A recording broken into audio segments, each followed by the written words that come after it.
Hello guys, আমি কোয়েল। আজকে দিনটা ছিল 29শে মে।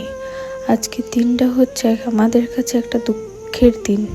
এই দিনে আমার মামা বাড়ির দাদু মারা গেছিলেন।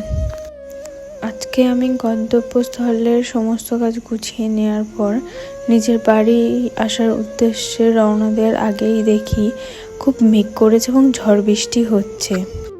ঝড় বৃষ্টি একটু কমাতেই আমি নিজের বাহনটাকে নিয়ে ঝটপট করে নিজের বাড়ির উদ্দেশ্যে রওনা দিই এবং বাড়ি এসে রেডি হয়েই চলে যাই নিজের মামা বাড়িতে।